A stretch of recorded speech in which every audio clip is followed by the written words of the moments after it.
From the house of Amouage today, guys, we're looking at Interlude Man.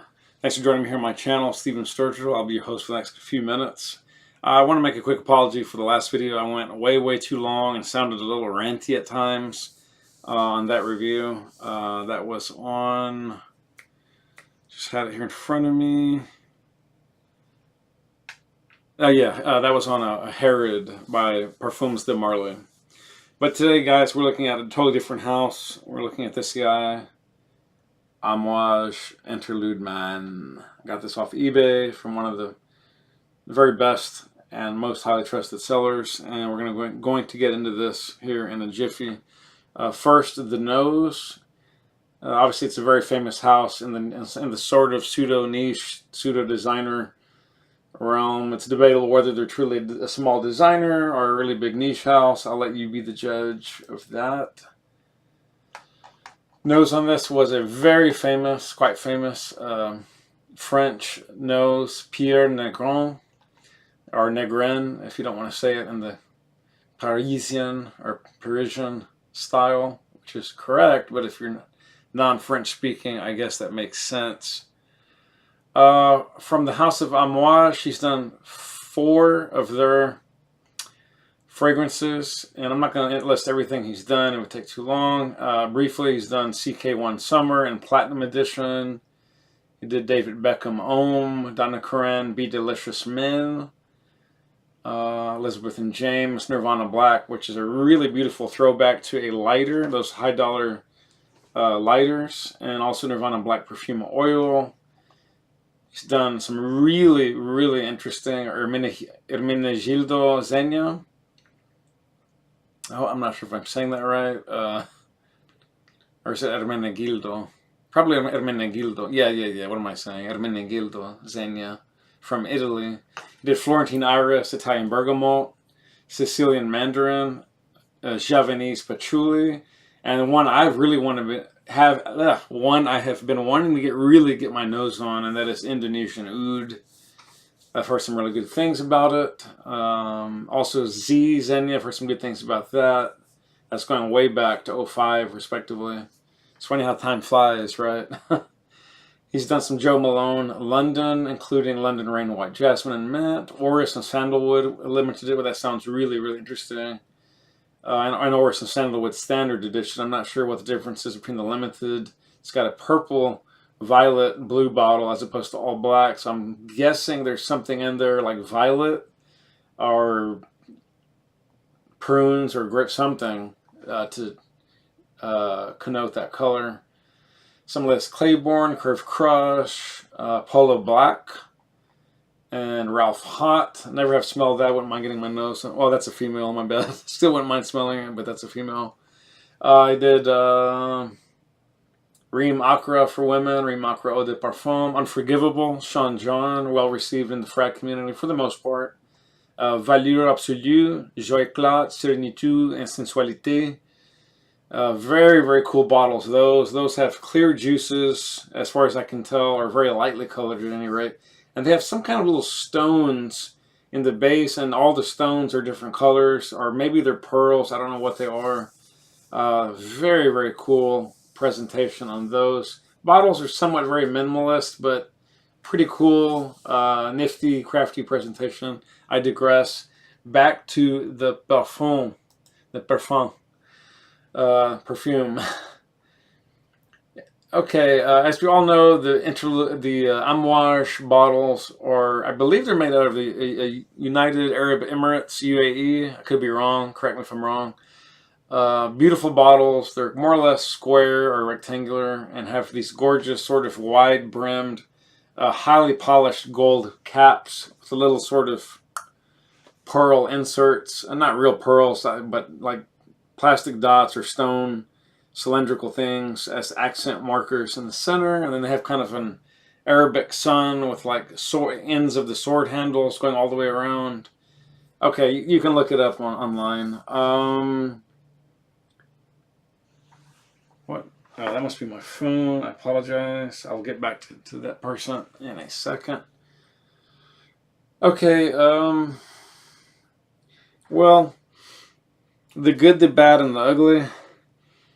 I am much, much more impressed with this scent than I was the Herod by Parfums de Marly. This one is pretty good, but it's just not exactly what, it's not up my total wheelhouse, and it's not really exactly what I'm looking for in a fragrance, or in a frag, if you want to say it that way. It has a lot of quality, it has high quality ingredients, it smells fairly expensive, and it's not bad. It's pretty good. It's just not totally what I want out of a man's fragrance, or even a unisex fragrance. I don't know. There's at turns I like certain elements of it a lot, and then there's other elements in there that I don't really care for a whole lot, if that makes sense. So they kind of clash. And if I were to attempt to tell you what those things might be, well, okay, I'm guessing it's this. Let's go down the notes firstly. You get bergamot, oregano, pimento berry oil,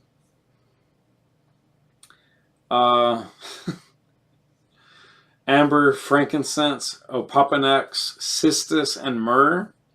And then you get leather, agarwood, smoke, patchouli, sandalwood, and there may be, I'm guessing, a few more things they're not wanting to talk about in there. It's funny though, if you go on the little thing on, I don't know if that's official, or if it's just on Fragrantica or base notes, there's a thing in there where they say that the bergamot and the oregano and the pimento berry oil perpetuate intervals of conflict, which are countered by aromatic notes of amber, frankincense, and opopanax, cistus, and myrrh, so on and so forth. You get your leather, agarwood, smoke, patchouli, sandalwood. Okay, they're admitting that these things are kind of fighting, and it does this, and then it kind of comes over here, and then it kind of does that. I would totally agree. And so for that reason, I find this a very odd blend, in the sense that to some extent it's kind of a hot ghetto mess. And what I mean by that is it doesn't really know, it's not ordered, and it doesn't really know what it wants to be totally, and it's not that clear. It's not very organized, if that makes sense. And I think what I'm really, really not liking in here, for starters, is the oregano and the pimento berry oil. And I may or may not be too huge on frankincense or myrrh. I'm not too sure about the cistus and the opopanax, but I think those combinations are giving this a weird Three Wise Kings vibe that I'm just not totally sold on. And there is something like tobacco in here. It's not listed in the notes, but I could swear there's a pretty strong hint of tobacco. Maybe it's just the agarwood smoke mixing with the patchouli, frankincense, sandalwood, and I think there's some kind of other wood in here. I'm not, like whitewood or something. Maybe it's the opopanax, which I think is giving this a very woodsy. But it's, I don't know, guys. It's hard to exactly tell you why I'm not in love with this fragrance at all. I don't really like it a whole lot. There's elements of it that I like, but as a whole, I'm fairly put off. I don't know. I like macho fragrances, but I also like fragrances that are inviting and sensual, and sort of at least somewhat semi-easy to get my head around conceptually, if that makes sense. I hate to say this. There's so many lovers of the House of Amouage and Interlude men in particular out there. I'm just not going to be one of them. I'm sorry. Maybe I do represent the trailer. Not that I live in a trailer home, but maybe to some people they find that, here in America, they find that idiomatic genre of society funny, or they make a lot of jokes about it. I don't think it's appropriate, but jokes are always going to sort of push the envelope, comedy. But the point in talking about that is just the fact that they represent sort of the poorest of the poor. And to that extent, they simply represent the uneducated. It's not that they don't have money, it's that they represent the uneducated And that's not always true, but that's what that segment sort of, to the popular mind, represents here in America. Um, if I represent the masses or their trailer, not trailer trash. That's, I mean, that's going too far. But the trailer individual, the trailer lifestyle person, well, then so be it. I do like a lot of designer frags. I think a lot of designer frags are phenomenal, and I'm not going to change my opinion on that. And just because something's niche, I'm not going to kiss its tushkas. Just because it's this and that niche, and so many people wear it, and this celebrity rocks it, I could give a flip. At the end of the day, if I don't like it, I'm not wearing it. Over and out, end of story. Having said that, like I said, I'm not throwing shade at the House of Amouage. Just because I'm not down with this fragrance doesn't mean you shouldn't be.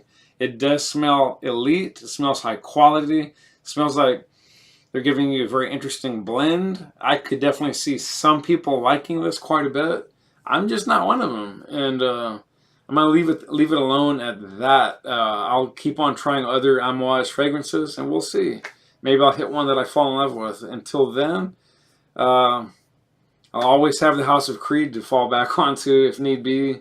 Not to mention a lot of the Tom Fords I'm very fond of, but some I'm not. I'm not in love with all of Tom's fragrances at all.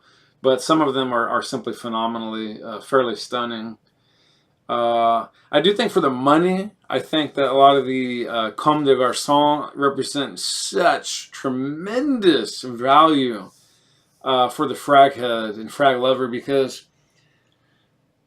the blends are just divine, sensual, seductive, easy to wear, compliments galore.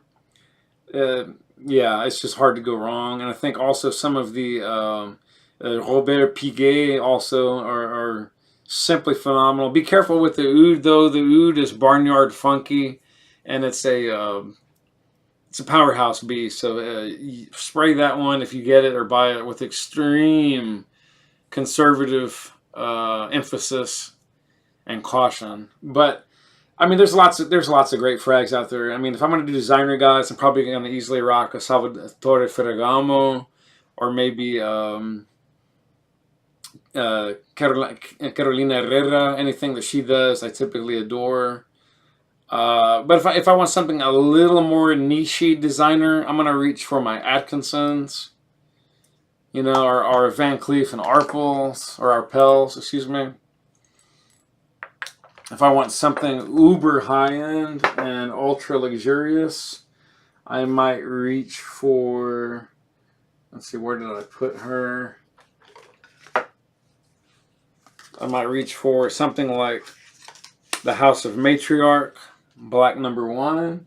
One of the most expensive, but yet value-packed, handmade, all-natural perfumes in the world. And if I want something really, really solid and designery, but just high oozing quality and just easy to wear, I'm going to reach for anything pretty much from Acqua di Parma. Not anything, you get my drift.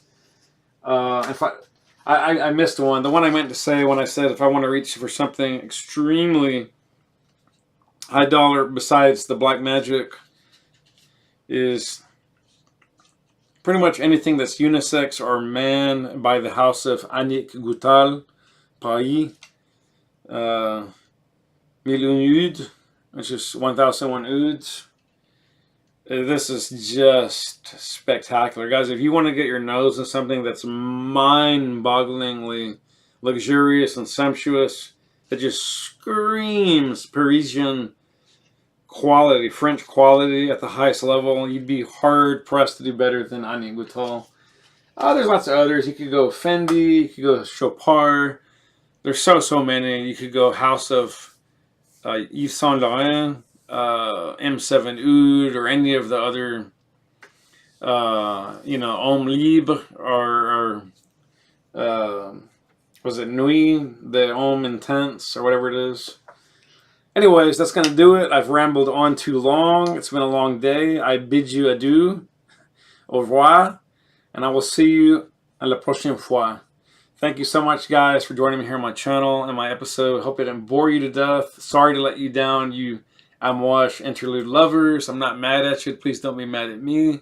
That's just my personal opinion. We've all got one. I'm not saying what's best for you. If you want to get your nose on this, by all means, buy it, get a sample, get a decant, and rock what you want to rock, baby. Spray often, spray well. Live life on your terms. Peace. I'm out.